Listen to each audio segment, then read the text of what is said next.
Sure. Yep.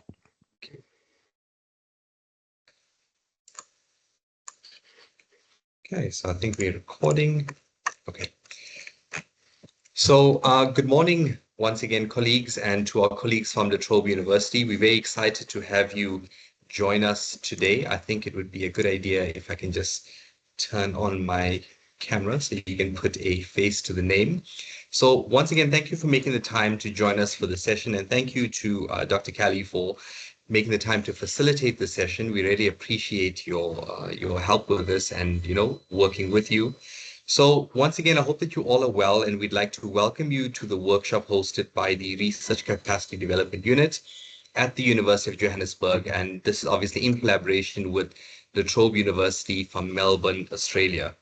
We're very excited to have you to join us for today's session, which is titled Enhancing Research Writing, Providing Effective Feedback to Support Doctoral Candidates. And I think it's something we all can agree is a very important topic. And, we'd like to generate some discussion around this and see how we can learn from each other as well, hopefully. So my name is Lorenzo David, and I will be your moderator for today's session. Firstly, I would like to express my gratitude to all of you for taking the time to participate. And before we get into introduce the facilitator for today's session, I'd like to go through a few housekeeping rules, and I promise not to be too long. So the first one is regarding questions. So for members of the audience, if you have any questions during the presentation, please feel free to either raise your hand, or alternatively, you can type your question into the chat box. Dr. Callie, with your permission, I'd just like to find out, would you prefer to take questions at the end of the session, or would it be better as we go through? I'm happy to take questions that are related to what I'm talking about at the time. Yes. If it's jumping ahead, it's better to wait until the end because I might be just about to say the thing that people are asking about. Okay. In terms of recording and the materials, please note that the session is being recorded and the presentation slides will requested from Dr. Callie. Both the recording and the slides will be uploaded to the Moodle communities at the end of the week. And this is obviously for our UJ participants. Dr. Callie, we will also make the recording available to you if you wish to share it on your platforms as well. Okay, in terms of Thank you, Doc. In terms of a feedback survey, so during the session, you will receive a feedback survey in the chat. We kindly ask if you could please fill it out to help us assess the workshop's value, as well as provide suggestions for improvement for the RCD unit. Additionally, please take a moment to share your appreciation for all of our facilitators' hard work. For those members joining from UJ, there will be a certificate of attendance that will be generated, and the feedback survey will be used to obviously fill in these details. So we strongly suggest that you please fill out the feedback survey. So once again, thank you for being here, and we look forward to a productive session. I'll just go and introduce Dr. Callie Gurin quickly, and then we can move on into the workshop. So Dr. Callie Gurin is a researcher developer at La Trobe University in Melbourne, Australia. She has been teaching, researching, and publishing on research education since 2008, working with both supervisors and PhD candidates to develop effective research practices. Much of her time is spent translating the mysteries of academic research cultures for newcomers. Dr. Gurin is particularly interested in research writing, academic identities, and supervision practices. A driving force in this work is her confidence in doctoral education to develop high-level critical thinkers our society needs now more than ever. She is joint executive editor of the Higher Education Research and Development, a Q1 journal, and a founding co-editor of the Doctoral Writing blog. So with that, Dr. Callie, thank you once again for making the time to join us. We really appreciate your support, and I will hand over the floor to you. Thank you so much, and thank you everybody for coming along. For those of you who are very early in your workday, and for those of my colleagues at La Trobe who have stayed on after the end of their workday. So I'm really delighted to have been invited to talk to this group, and I'm very interested to hear about your responses and comments to the materials. So many of you will know in Australia it's customary for us to acknowledge the lands that we're on. So I'm actually in Melbourne, and my campus at Bandura is on Wurundjeri country, so I'd like to pay my respects to the elders past, present and emerging of that beautiful country that I'm fortunate enough to live and work on. So to get to the idea of of research writing and today's topic. There's a great deal that I want to say about this, but I'm trying to keep it a little bit focused today to thinking about what's going on in this discussion that we have with our candidates. So firstly, if you'd be willing to type into the chat, and I need to find where, I'm sorry, I'm not in the habit of using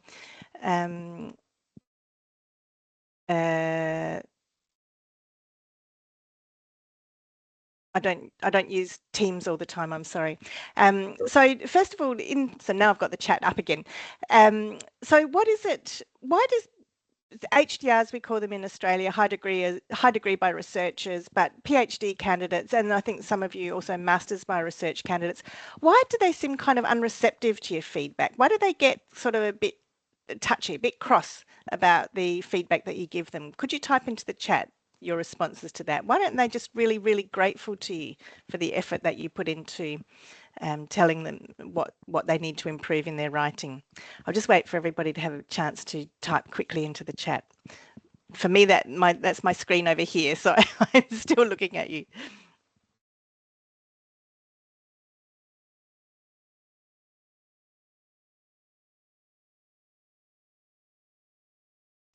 Yeah, that's an interesting one. Imposter syndrome. Absolutely, that can be something that's playing. And I think particularly if you're in a situation where you're working with maybe older PhD candidates, so maybe I think in some South African universities there's a lot of staff who are also doing a PhD, and in La Trobe we have a lot of people who are mid-career and trying to doing a PhD, not always a professional doctorate, but quite often related to their workplace. So there's a kind of there's a lot at stake there if people are saying they're used to being successful in their work. Yeah, Ariska, I think that's a big thing. If you open up the feedback, open up the file, and what you see is a great barrage of information that you thought you'd done a good job and you'd worked really hard on it, and then suddenly being told everything that's wrong with it, that's very, very challenging. And yeah, there's a lot of anxiety around it, isn't there, Amy? That there's a lot at stake in this work. It's not just words on a page. It's a whole lot of stuff about what kind of researcher are you? You're aiming high for this, very high degree, and yet when people say that you're not really, your writing is not good enough, then it sort of makes it feel like maybe you're not good enough to get the degree either. Yeah, and when Rachel, as you say, when people have put a lot of effort in and they think it's perfect, and then you tell them it's not perfect, that feels very, very disturbing. Any other comments? I think my colleagues at the Trobe are very used to being invited to start typing into the chat very, very quickly, but perhaps less frequently in the other people in the room. If I can just, sorry, I think it's just easier. I'm working off my phone, Doc. I think Yes, yeah, that yeah.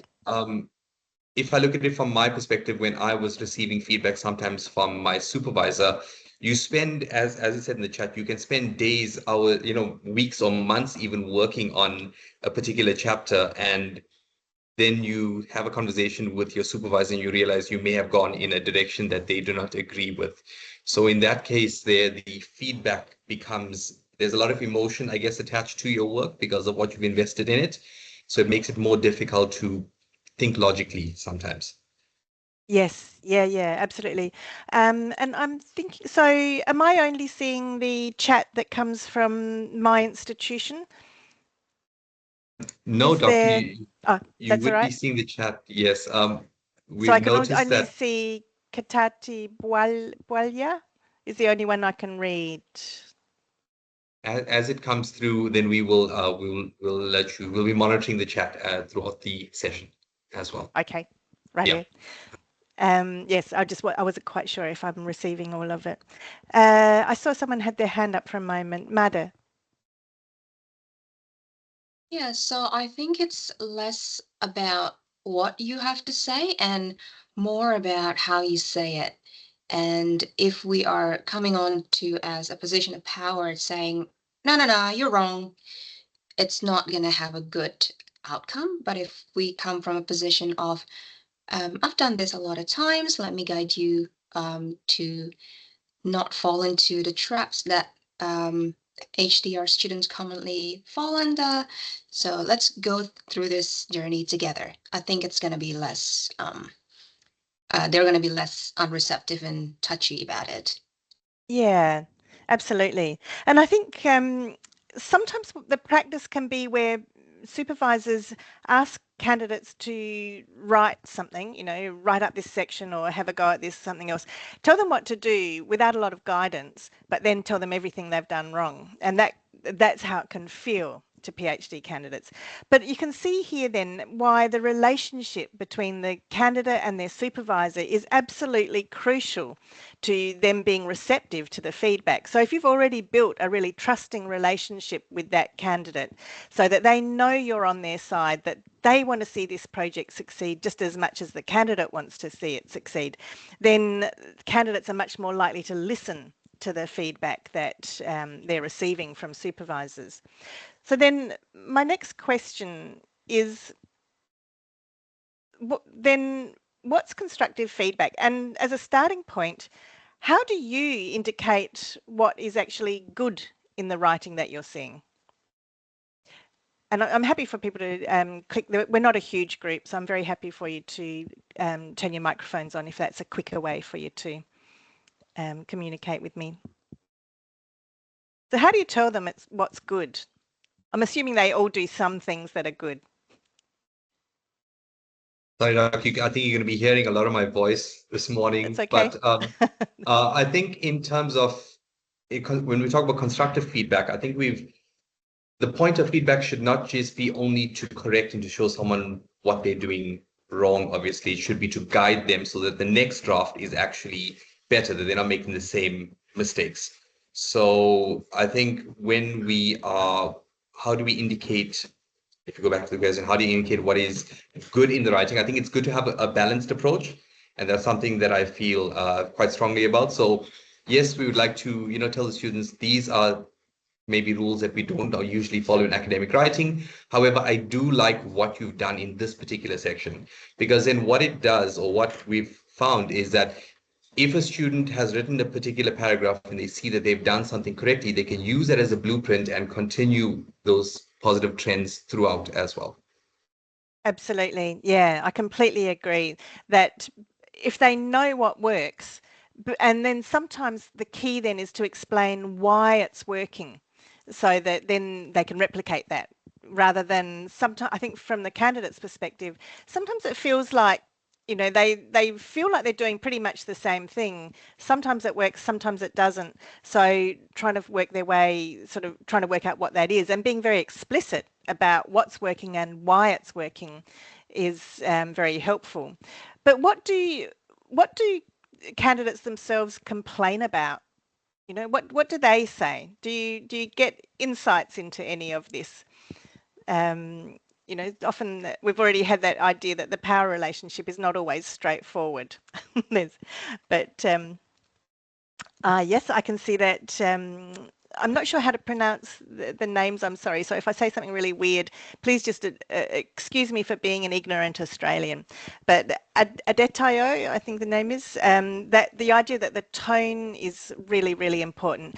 Absolutely. So you might say, and that's why sometimes the written comments can be challenging. If you don't already have a trusting relationship established, something might be read as positive and enthusiastic, or even sarcastic sometimes. So being sort of making sure that the tone comes across in exactly the way that you're trying to get it received. In my job, I work with both PhD candidates and with supervisors, and one of the things that is very helpful to me in that is that I get to see things from both sides of the coin. And one of the things that HDRs do complain about to me is that they get feedback that is either sort of completely focused on every tiny little detail and they can't see what difference it makes, or sometimes all they get is just a big tick, and doesn't feel like they're engaging with it at all. Yeah, the lack of specific guidance, as Madda has said, and then the overly focused on weaknesses. Yes, I went to a really interesting session recently that was talking about neurodiversity, which for our South African colleagues, talking about neurodiversity, the autism spectrum, issues around attention deficit disorder, those sorts of things, is a huge topic in Australia at present. I don't know if it's something that is a big discussion for you, but this session I went to that was about neurodiversity was saying, well, there's some students who the sandwich is not going to work for because they can't kind of read between the lines. So they just need you to be really direct and only tell them what they need to fix, which is the exact opposite of what we've been taught for years and years and years and years and years about feedback, about what's effective. So I think it's really interesting that it's often, it's all about individuals trying to work together and finding out what actually works with your particular students. I personally do like to be able to say some positive things, so that kind of sandwich is something that I would like to continue to do when I'm working with my own PhD candidates. But one of the other things too is that sometimes HDRs seem to feel that it's either far too much or not nearly enough. But I think and that it takes far too long for supervisors to read their work and get the feedback to them. I'm not sure if this is something that you see in at University of Johannesburg, but I think one of the things that can happen is that PhD candidates don't always realise just how much time and effort it takes to provide high quality feedback. It's easy to skip along something and just tick a few boxes and make one or two comments. But if you're really engaging with the material, it's a big job. Certainly I find it a hard job. I need enough sort of mental space, enough mental energy to read carefully and to see exactly what they're trying to do, but then also trying to find suggestions for improvement. I'm not sure if others find it as challenging a task. Do you find it really easy? Am I the only one who finds it really hard to provide detailed, deeply engaged feedback? Oh, some people Sorry. disconnected for a bit, but are you back Yeah, again? we're back again. Sorry about that. It wasn't me, it was your... No. this- It's us here. So we just I think it's the inverter, but everything seems to be working fine now. I just caught the last end of your question, Doc, in terms of um maybe some difficulties in providing detailed feedback. Did I catch that correctly? Yeah, that it takes supervisors quite a lot of effort Yeah. to provide detailed feedback. It's not actually an easy task. It's not something you Yeah. can, do when you're bouncing around in the backseat of the bus on the way home. Yes. It does take time and energy, but Yeah. maybe others find it much easier than I do. I'm not quite sure, So but sorry. no, sorry. I would just like to add in. So we have this initiative at our unit where we assist students with their writing, especially if you're coming in, for example, as a master's student or maybe your doctoral, just to kind of get through your thesis. And what we've noticed is that so as we go through it, speaking to students, it does take a lot of time for us to provide the feedback because you can spend hours on a few pages. But as much as effort as that does take up, we notice it actually saves us in the long term because by us giving these detailed notes in terms of this is what you're doing correct, this is why you should make these changes, we notice in the subsequent drafts is actually a lot less for us to review. So I don't know if Yes. that, ties in. Yeah, and sometimes it depends on sort of what students are ready for. They're not, some are kind of um, prepared for quite a lot of complex information all at the same time. Others can only kind of pick up a few of the things, that idea from education about the zone of proximal development, the idea that, you can only kind of learn what you're ready for. It's a bit like the yoga teacher can tell you to do something for weeks and weeks and months and nothing happens, and then suddenly one day it clicks. And I think that that happens with writing as well. Um, so I'm conscious of our time being pretty short today. So for everybody in the room, here's a kind of an overview of some different kinds of feedback. It's just a mock-up, don't worry. But what I've done here is try to provide 6 different kinds of feedback, some examples. When I've finished explaining them, could you please put into the chat which ones you would see as constructive feedback? So the first one is something that says, the kind of comment that says, no, that's just wrong. That's one kind of, whether you'd see that as constructive. Or number 2, this doesn't flow well. Is that working? 3, some comment say, this makes me think of the relative importance of the forces at play. Should you explain in more detail? And then number 4, what's your own opinion about this? 5 is the kind of grammar correction that we see a lot, particularly here in Australia. We get a lot of people who, a lot of international students whose first language isn't English, and I think that's common in South Africa as well. And so the kind of surface level grammar is one of the kind of things that they get frustrated that they're getting a lot of feedback on. And then the final one is this the right place for this? I think you mentioned it somewhere else. Check the other chapters and decide where best to place it. Remember those principles of argument construction. Say it once and say it right. So which ones would you go for as the constructive things? I'll just wait for everybody to have a chance to put into the chat.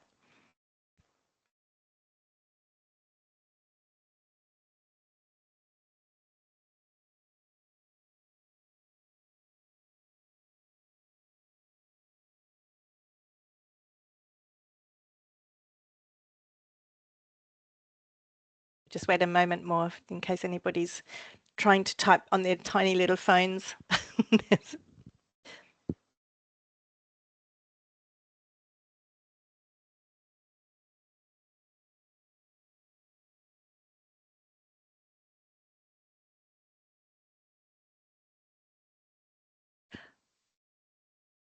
Okay, so we don't have a lot of time for the discussion, so I will give you my overview of it rather than using this time to ask about your particular reasons for your answers, because I would like to use a little bit of time for some breakout rooms to do a different kind of task.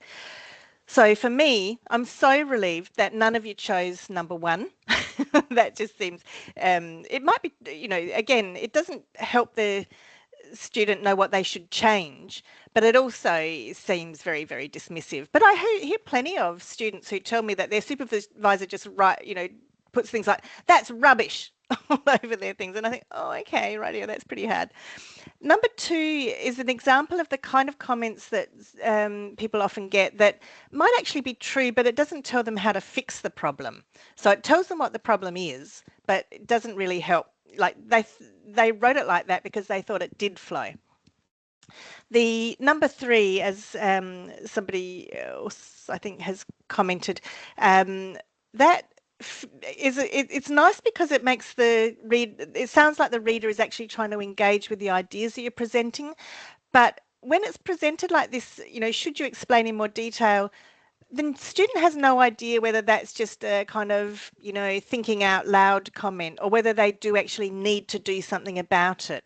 So I think it's helpful to be a bit careful if you put things as questions, to indicate whether they do need to follow up, because sometimes it's just a random thought, and sometimes as a supervisor you're just trying to demonstrate that you read it, that you're trying to engage with the material, that you're participating in the discussion, but it doesn't actually help people feel that you've actually it can lead them off on a kind of wild goose chase, going off doing something that wasn't really necessary at all. Number 4 is actually trying to elicit some critical thinking. So try to get that value add of yes, thank you for telling me what's out there, but also tell me what it means. So asking about the opinion. I find it very fascinating when sometimes people in sciences say, oh, we're only interested in facts, we don't have opinions. I think, oh, okay, well, explaining why the work is worth doing and what the implications are and the significance is all about opinion. Grammar correction, again, the way that most of us respond to grammar correction is just accept all, click accept all, and you don't necessarily learn how to do a better, you don't learn what's wrong and you don't learn how to do it better in future. And then the last one is actually the kind of thing that I would like to be doing more of in my own writing, where it's trying to be to show that it's engaging with the ideas, it's being specific, and then also a kind of developmental role in identifying a particular principle that the student can then invoke when they're writing another section. So that, and there's a long discussion that we could have that varies those sort of things. So that a lot of the common problems, that idea of the kind of too much information, one of the strategies is to break that feedback down into manageable aspects. Sometimes asking the writer which aspect of the writing they would like you to focus on can be really helpful. And these different sort of elements of the writing might be more appropriate at different stages. So I kind of offer that partly as a way of just a kind of some suggestions of the sorts of things you might focus on in particular feedback cycles. I like this guide from Monash as well, which another Australian university, where it breaks it down into the different kinds of language issues. But then other aspects are the related to the sort of academic writing. I personally talk about research writing as a different thing from academic writing. Obviously, it's got all these elements of academic writing, but there's also a lot of sort of important differences, I think, which is why we really need to encourage candidates to start writing early and keep writing all the way through. If you are working with, if you are trying to deal with those grammar errors, one of the things that is useful is to get candidates to mark up a page, or you mark up a page or so of their writing and identify the common patterns that they're getting wrong. So it might be that I don't care really if people get the articles wrong, that's easy to fix. Maybe it's about the wrong word or poor choice of words, using the wrong word form. Again, I won't go through this whole list, but if candidates mark up, or if you mark up a page of those sorts of issues, and then they get to notice what their patterns are, they can actually then actively check for those things every time they get to the end of a paragraph or even the end of a sentence to see, okay, so I know I always get the tense wrong, let's have a look at this. So this stepping back and thinking about the writing from time to time is really important.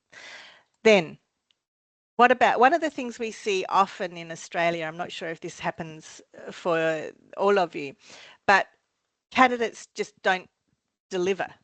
Like they you'll set a deadline. They'll say, oh yeah, I'll get that chapter to you at the end of the month, or at the end of next week, and then it just doesn't turn up. Does that happen in your areas? Can you give me a thumbs up or a yes or a no? Do your candidates always do exactly what you ask them to, exactly on time when it comes to the writing? Yep, good on you.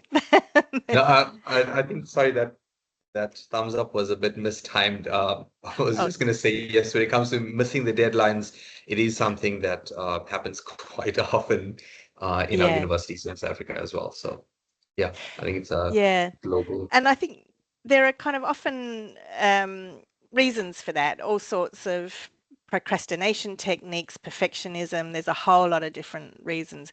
But some of the things that when I ask supervisors about this, often I ask them also, so what happens if they don't deliver? And very often nothing happens.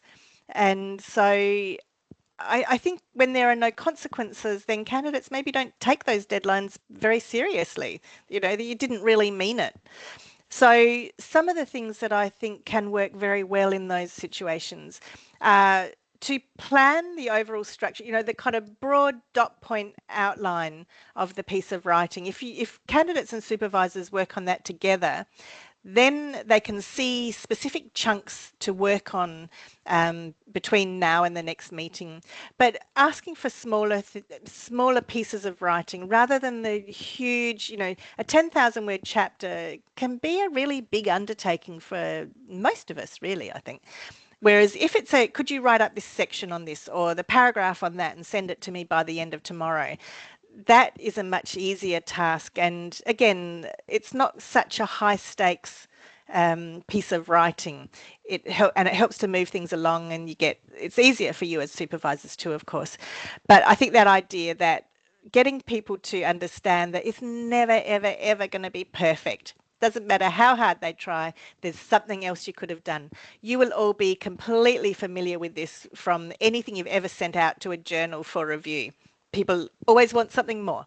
So that kind of the idea of it being fabulous is something to kind of get rid of, and instead say, yep, good enough is good enough. A good PhD is a finished PhD.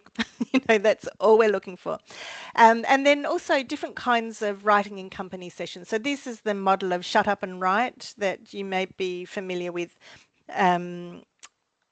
Oh, yes, that's a good point about part-time candidates. We have a heap of part-time PhD candidates as well at La Trobe. And so, yeah, life gets in the way. And that can be where sometimes these much smaller tasks are a lot easier. Of course, you have to accommodate our candidates' sort of complex lives. But also, I think part of it as a supervisor, as a supervisor, you're responsible for getting the work done. You're not responsible for their life problems. You can be obviously sympathetic to the challenges, but also to keep focused on, yep, but you said you wanted to get this degree and I'm here to help you get there, and this is the next step we're going to take. But the writing in company sessions can be a good way of doing that. Is that common? Can somebody tell me? Um, do you do those kind of sitting down and writing together systems? Can anybody type into the chat or?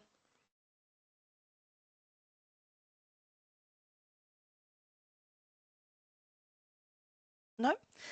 Um, Okay, so I'll send something about, so it's just, making time in the calendar, in your diary, where you get together with even one or two other people and say, we're just here to do some writing for an hour or 2 hours, whatever you can manage.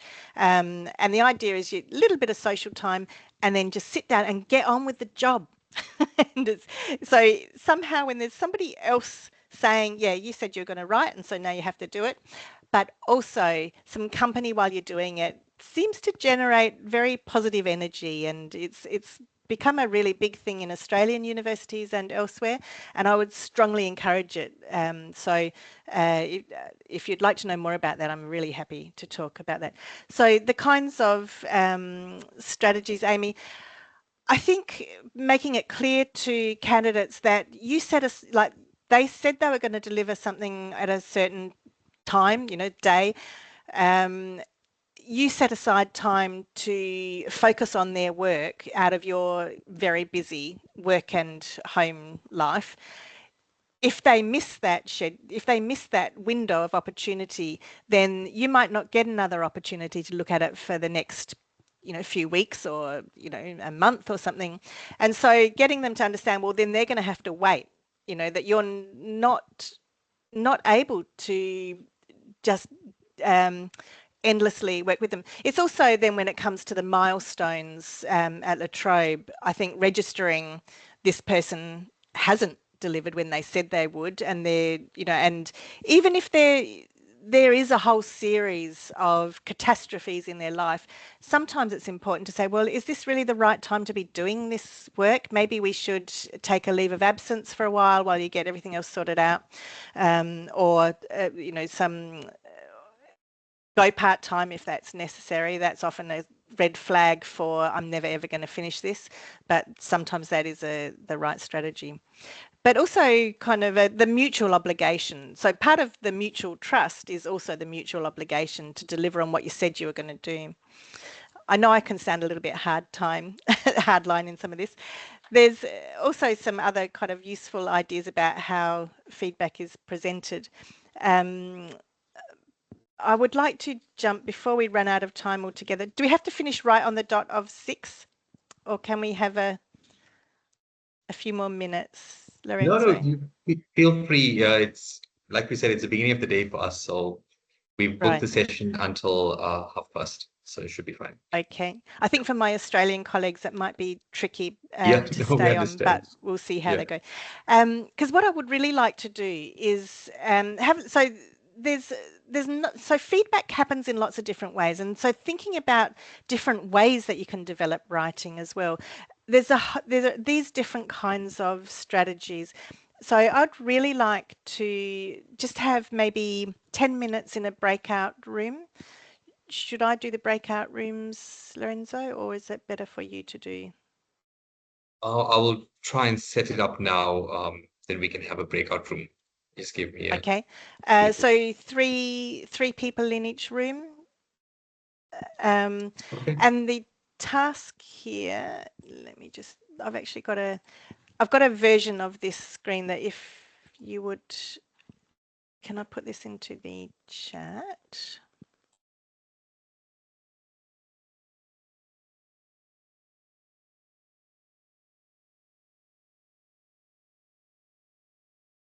Are you able to open that document? So it's on Google Drive. I hope that that works okay. The idea here is that we've got a kind of a different kinds of ways that we can work together with candidates on their writing. And what I'm interested in is what are the things they might learn from doing these kinds of activities, to whether it's working on working together on screen, or what's called collective editing, reading together, co-authoring, publishing, reviewing articles and abstracts, participating in different kinds of writing groups, joining online writing communities and institutional workshops. Can we have 10 minutes in the breakout rooms? You can, thank you, thanks. The document opens. So can we have just 10 minutes as a group to talk about what are the things that they're going to learn from doing these different kinds of activities? So Sorry, are Dr. you Kelly, just sorry to so would it be fine for us to have you'd like 3 rooms or 3 people per room? three And I can people just per set it. room? It's very Okay. hard to Okay. just sit silently when there's only 3. Yeah. Madde, did you want to say something? Yeah, unfortunately, I'm gonna have to go soon. I just want to ask Yeah. a question regarding the rife use of artificial intelligence to help students write. What is your Yep. position on that? And My is position is to follow La Trobe's policy, which is quite clear. But you basically using it as an editor is fine, but be very, very careful if you're using free versions and you're uploading your kind of intellectual property, then that goes out to the rest of the world. So it's not really appropriate in that respect. But it's a kind of big topic, but it's really useful for things like cleaning up the grammar. It's really good for reducing word count. Um, but often what you end up with is really very, very bland if you try to use it for a lot more. But yeah, big question. yeah, so the question that I was aiming at wasn't actually at simple large language models such as Mhm. ChatGPT, Gemini, Grok, or Copilot. I'm more talking about more advanced research specific AI models that Yep. does not hallucinate, that does not disseminate information beyond the Yeah. trustworthy So databases that they have. I think kind of because our focus is on feedback today, Ah, yep, it's kind of bit too big a question for us yep, to deal with. But I think, no yeah, worries. transparency in all of those things, and talking to colleagues, finding out what they're finding works well, and what they're finding is not that helpful and not worth the money or the time. Yep, So no yeah, worries. that big Thank you. questions. Okay, can we have 10 minutes in those breakout rooms, please? Thanks, Doc. I'm creating it.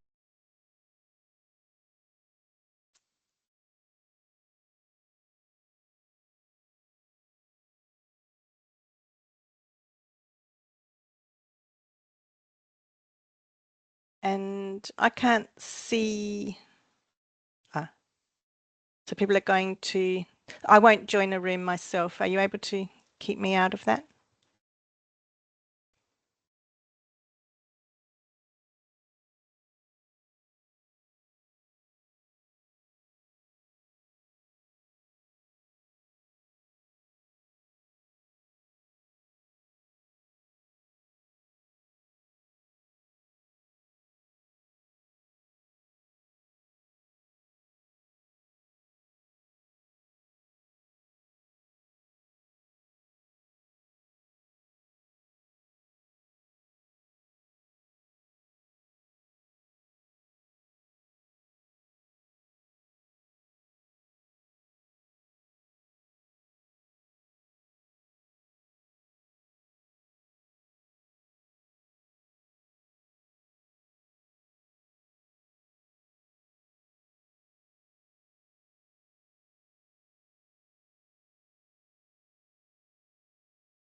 How are you?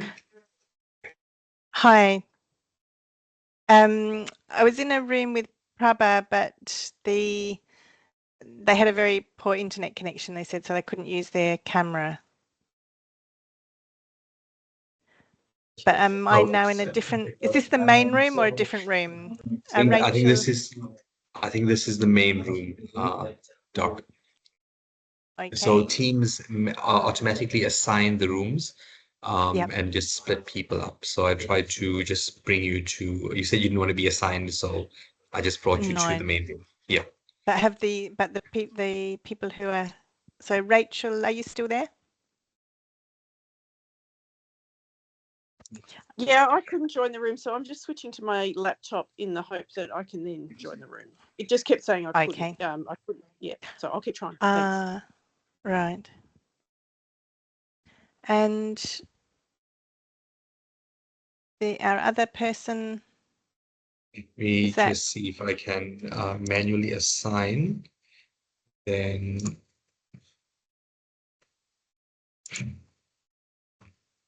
it's a nice chance for people to kind of interact with each other as well, if it's possible. yeah, no, I think it's a good sorry, Doc. Normally we so it's the first time that we've done it in the meeting. Normally we set up the rooms before the meeting, but apologies that Right. and I should have actually checked with you if you'd like to have a breakout room, but at least then we can set up the parameters in terms of who gets assigned where, etc.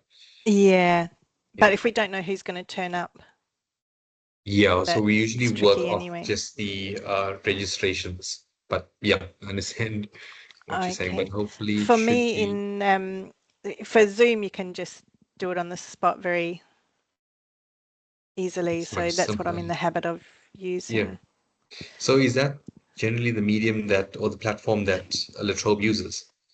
Is it Yeah. all universities in Australia, or is it just Not exclusively, but lots do. Prabha, welcome back. You're having a challenging morning, I think. But if you'd like to at least have a look at some of those. Oh, I think it's gone again. I think Rachel and Dr. Rachel is gone as well. Yep. I haven't kept track of the time. I think we'll bring them back in maybe 3 minutes. Okay. Yeah. Okay. Or I kind of, think we went in at 9:46. Well, 9:46 here. 9:46. Yeah. Okay. So I can bring you in 46, Mm. 56. Okay. Yeah. Is that okay? Yep. Okay, perfect. Just leading on from the question about AI, how is that? What's the approach been in terms of Latrobe? I know you said there's obviously strict policy in place in terms of generative AI. Is it a hot topic at the moment in Yep. as it is? Yeah. Everyone wants to talk about it. Yeah. And so what I would have liked to have said to Madda was students don't feel very good if you just put their chapter into Gen AI and ask for feedback. It shows that it doesn't. Yeah. It's often not very appropriate. Same in peer review. Yeah. Sometimes people pay There was a. there was actually a story that I read. I'm not sure if it's a university in South Africa, but the student found out the supervisor had actually done that, and there's now legal processes. They say Mm, why if ChatGPT can do it, refund my money essentially for my fees. So yeah, it's fair actually enough. yeah Yeah. But there's often, like, I was reading something recently, somebody sort of was saying that as an author, they'd submitted something and received feedback from um, a, a journal that was really obviously Chat GPT because it had yeah no, it was all very, very high level, bland, yeah nothing yeah specific, yeah not at all helpful. But that's fascinating that it has become a kind of a legal yeah. case. Yeah, I think it was in the papers we were reading about it. So Mm, I was like, that's quite interesting. yeah. It Yeah, looks like we've got people coming back into the yeah. main room anyway. So So should we close the I'll other close the rooms? rooms Yeah, now. because I think it Thanks. gets a little bit tricky. It's just closing, so everyone should be returning. And Yeah, they will be does back. Teams give us the 1 minute? Or, welcome back. We're just waiting for everybody else to come in. Again, from the beginning. Hello? Is everybody Hello? back? Hello? Yeah, Everybody back? Okay. Oh, Radio. So dapat. can I hope that you had some kind of some discussions that were helping you to think a little bit differently about what sorts of things you might like to um, do in order to develop writing, so that feedback on writing and developing writing becomes more than just getting students to write something, telling them what's wrong with it, a couple of nice comments, and then asking them to do more of it. So if you are able to go into the chat, and again, I've lost where my chat is. Um, so what sorts of things, if you're working together on screen, if you're kind of both sitting at the computer or doing it on Teams and with a shared document where one person is writing, what's that good for? What sorts of things do candidates learn about writing from that? I'm just looking for where I've got I think I need to do something else to find the chat. In which case, maybe it's a good idea if you tell me if somebody just turns their microphone on, or Lorenzo, if you're able to read the comments in the chat. Sure, no problem, Doc. I can definitely read the comments. Are there any? So there's only two. The first one is from I think it's Katati. I don't hear anything. And the second comment is from Rachel Duncan. It says that you need to rework sentences even as you're writing. So it's, Yes, it's yeah, yeah. yeah. So that can be a really handy way of explaining why you're changing something. So if you're shifting the sentence around at the same time as doing that editing, you can also explain what it is, what your reasoning is, rather than just offering the solution. So I think that that's a really handy one. It's also, so it's a kind of a revision in action process that we can see. And lots of people find it really helpful when they're designing figures and images to do that together on screen, so that then you can discuss as you go what might be helpful. What about reading together? Reading articles together? Any ideas about how that could be a useful learning strategy, that what you might learn about writing? Oh, Yep. Yeah, there's good point about the comment in the chat, just that the working on screen together when you can't get to the same space is a kind of perfect way of being able to have that, to me it's actually sometimes even better than being in the same room together, that you can share the documents, see together, and it doesn't really matter where you are. Somebody was going to talk about reading together. I think somebody had their microphone on. Yes. Noticing the things that as peers, you're kind of working together as peer reviewers, so you get to see what other people are looking for in the writing. And I guess that also the reviewing also does the same kind of thing. Seeing it through the reader's eyes can help the writer tailor their work to be much more connected for what readers might be looking for. Anything else about reading together?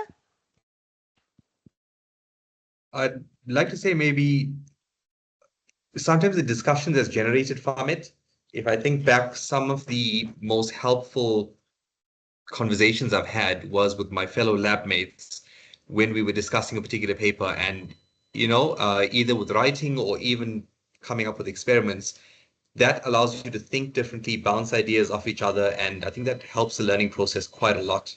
That's what's worked for me in the past. Yeah. So it kind of really stimulates different kinds of thinking. And I think also when it comes to writing, it can be really helpful to just notice where different bits of information go. What does a standard research article actually look like? I've just reviewed a really terrible paper this afternoon for another journal, and it was clear that people didn't really understand where you were supposed to put different parts, like what goes in the methods section, what goes in the context, all those sorts of things. So sort of learning about what it's meant to look like, what it's meant to sound like, can be really helpful there as well. What about publishing during candidature? What do candidates learn about that? Oh, sorry, I've jumped one. But when it comes to publishing? Thanks, Rachel. Oh, she's already gone.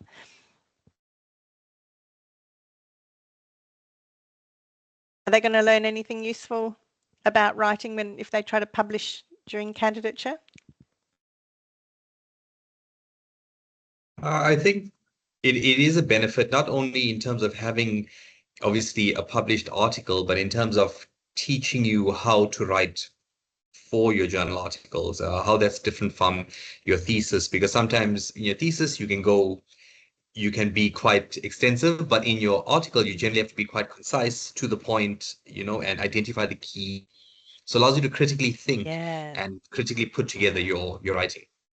Yeah, and don't waffle on. Just get to the point, because the word limits are often quite tight. Yes, exactly. So yeah, and just understanding what that whole world of publishing is like, how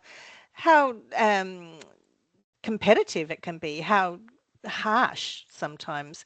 Receiving feedback from outside of your supervisory team can be quite challenging as well. I know with one of my candidates, she said, these strangers, they've got no idea who I am or what I'm trying to do. And I thought, well, that's kind of the point. But that can be quite hard. And there's a comment, when supervising multiple students, reading and working together on screen exactly the same way we are right now. So that's one of the great advantages of working on the screen, is that you can use Teams or Zoom, and then everybody can see the screen. One person might be doing the writing, but if you're using Google Docs or some other platform that allows multiple authors, everybody can be logged on and looking at it at the same time, but then using this opportunity to talk. So we could all of us could be working on a document together right now. You could all see what was going on. You could see the changes. You could contribute to the discussion. You could say, no, don't do that. Or, yeah, okay, that's fine. So I think it's a really, good way to work together, especially if you're working with remote candidates. Sometimes you might have candidates in several different places or co-authors in several different places as well. Sorry, I skipped co-authoring. What do candidates learn about writing if they're co-authoring with you, the supervisors?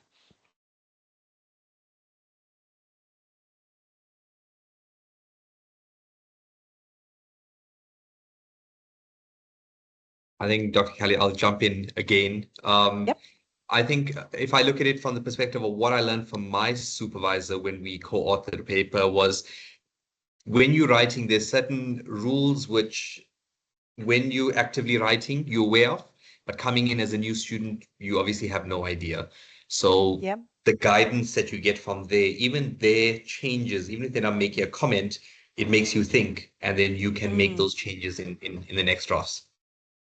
Yeah, and the kind of shared project can be encouraging. I certainly, with my own PhD candidates, writing together is a good way of showing your own writing process, because what candidates see usually is the end product that's published in a journal. They don't see the messy process along the way, all the things you tried to do that didn't work out, the same with PhD theses as well. Yeah. But I think there's a kind of a really helpful way of saying, look, I like to start like this, and then next I do that, or I'm not fussed about the kind of tiny detail at the moment. What I'm trying to get is the big picture.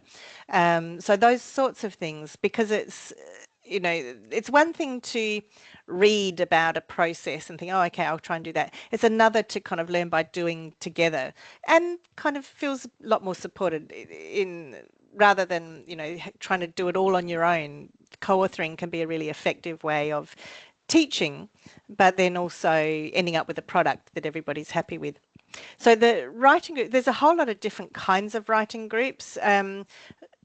So there's the shut up and write type, the writing in company. That's a model for producing some work, but there's also the kinds of writing groups where you can, students themselves can get together and provide feedback to each other. So what I might do actually is send a short article about those different kinds of writing groups and their particular affordances, because it might be handy. I think things that take pressure off supervisors is always a kind of good strategy. And then there's other kinds of online writing communities, usually the shut up and write style of writing.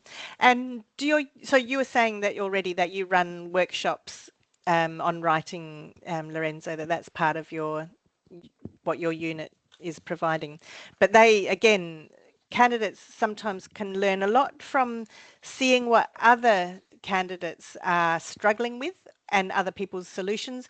It's a great way to access what we're referring to these days as the hidden curriculum of doctoral education as well. So just learning from each other, they're surrounded by all the other PhD candidates are really, really smart, knowledgeable people. They can learn from each other as well. They don't need to rely solely on their supervisor. Any comments or questions or other things you would add to that quick run through? I'm keeping an eye on the chat. When I look away from this, I'm not looking away from you. I'm looking at you at the chat. Yes, which should I use the first part of your name, Chidubem? Turn your microphone on, please.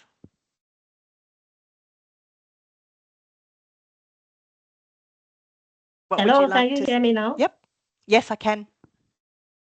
Yeah, we are talking about co-authoring articles with one supervisor, right? Yeah, with one supervisor or the whole supervisory team, depending on. Yeah, for example, with one supervisor or even as a team. But I want to take it from the angle of one supervisor. Yep. One thing it does for me is that it gives me confidence and identity as a writer. Yes. Yeah. Seeing Yeah. one's name, for example, seeing one's name on a published article builds confidence and a sense of scholarly identity. Absolutely. Yeah. It's amazingly validating, isn't it? So are you a supervisor or a PhD candidate? I'm a PDRF and a postdoctoral researcher. Ah, right. Yep. So it's also a lot less, I don't know, I find it comforting to be writing with somebody else. I always, every time I write with somebody else, I learn new things about how they approach the task, as well as new stuff about the content. But it's also, you know, if you get negative feedback from the journal reviewers, then you've got people to commiserate with. But it's also that feeling that you're being taken seriously by other scholars, and so that really does a lot to help you feel like, yeah, I am a researcher. I do know what I'm doing. there's a lot. I think the first comment in the chat was about imposter syndrome, and I think that's something that stays with you forever, I have to admit. So the things that actually make you feel confident are really, really important, I think, in all of this. So thank you. That's a really helpful comment to make. Yeah. Anything else from the group?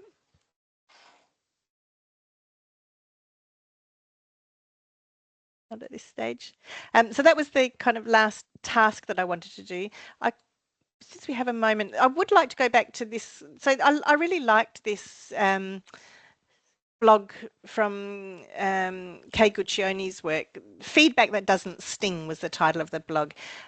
I like the way she says, first of all, you know, not first, but one of the things she says is ask, don't tell. So when you have a meeting that's going to talk about a piece of writing, so most people think a good practice for feedback is to send some written comments on the document in advance of the meeting, let your student read them and kind of absorb them, and then when you come to the meeting, that can be used to talk about the things that weren't very clear in the feedback, or things where there might be differences of opinion, and that's a kind of a good to use the time effectively, rather than going through everything that's really obvious and simple and straightforward.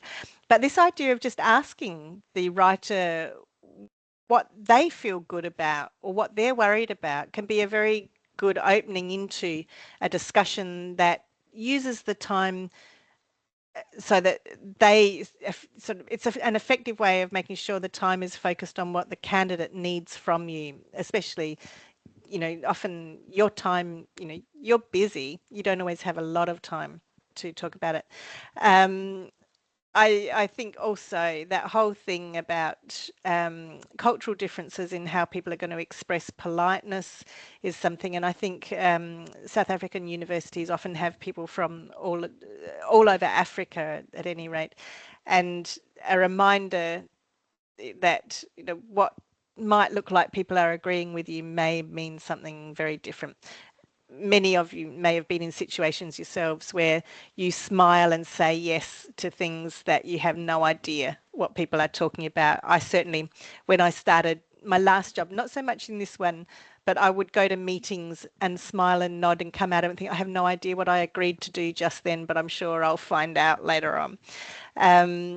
But also, I really like this final point, is choose kindness every time while being honest. So trying always to get to, not only to provide constructive, actionable feedback, but also remembering the kind of all those emotional elements of receiving feedback, and trying to make sure, not misleading, not saying this is fabulous, it's, you know, excellent work if it's not, but doing that in a kind way. Again, this takes us back yet again to the importance of that trusting relationship between the candidate and the supervisor. So perhaps I'll leave it there, but very happy to answer any further questions or comments and stop sharing. So I think that the chat has the feedback survey link. Yep.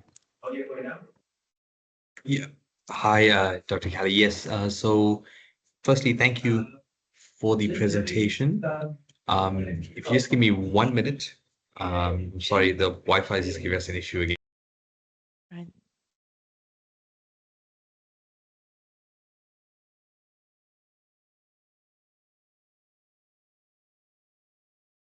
there's any further comments in the chat that if anybody would like to pose or if others are in different places, please feel welcome to turn on your microphone.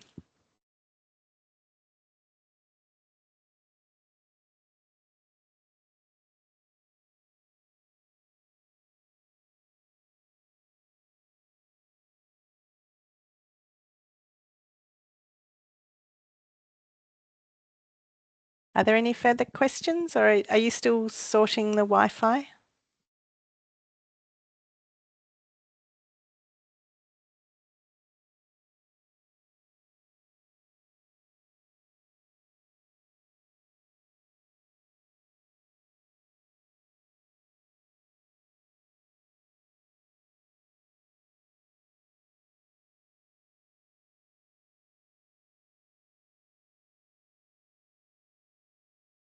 Is anybody still there?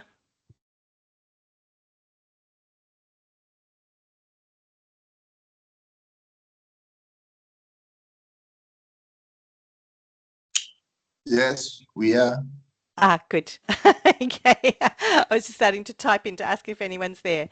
So any further questions, or are we ready to finish up the workshop? It sounds like there's some connection problems for Lorenzo. Any further questions or comments? Hi, Dr. Kelly. I'm so sorry Hi. about that. It's just That's been, right. I've had to shift offices. Firstly, I'd like to thank you for bearing with us through this, That's fine. through all of the challenges that we've had, and as well as making the time to facilitate the session. I really enjoyed it. I learned quite a lot, and thank you very much. It's a pleasure. If there's any questions that any members of the audience will have for Dr. Kelly, please feel free to, you can unmute your mic or you can type it in the chat box. And while we're waiting for some questions, I'd just like to bring to your attention, there is a feedback survey which has been posted in the chat. So it'll only take about 2 to 3 minutes for you to fill out. We find that this feedback is quite useful in helping us to how to structure our sessions, as well as, like we said, to provide some positive feedback and statistics to our facilitator. So please take some time to fill that out as well. While we're waiting for any questions, Dr. Kelly, are there any last words or anything you'd like to add to the session? Well, it's an endlessly fascinating topic, and there's always lots more we could do. There's a very effective feedback tool that some colleagues in Australia and New Zealand developed that we didn't have time for today, but there's kind of lots we can do. I think one of the main things, though, is to kind of trying to remember what it's like from the student's perspective when they're receiving feedback, to try and keep it as, be kind, but also honest. Yeah. Yeah. No, I really like that. And Doc, if there's any resources or anything you think would be useful, please feel free to share it to us and share it with us if that's okay. And I will create a folder on one of our Moodle communities, and then all the supervisors will just have access to either links or any resources. So we'll just build up a bit of a library in terms of support. I think that'll be quite Yeah, good. and certainly on the slides, the kind of list of Yes. references Yes. is a kind of really good starting place, I think. Yeah. Yeah. Oh, perfect. Okay. Okay. So if there's no more questions, Doc, I know it's already quite late by you now. I think it's just after It's gone 6, if I'm dark. not The window's mistaken. gone dark while Oh, I've it's gone been dark. here. Oh, thank you But so it's much once very again for short days joining. at the moment. Thank you Thank so you, much, Doc. everybody, We for really coming appreciate along. it. My And we pleasure. hope And thank you, to everybody. see you in future workshops and work with Thank you. you. Thank you very much. Cheers. Thanks, Goodbye. everybody. Bye. See ya.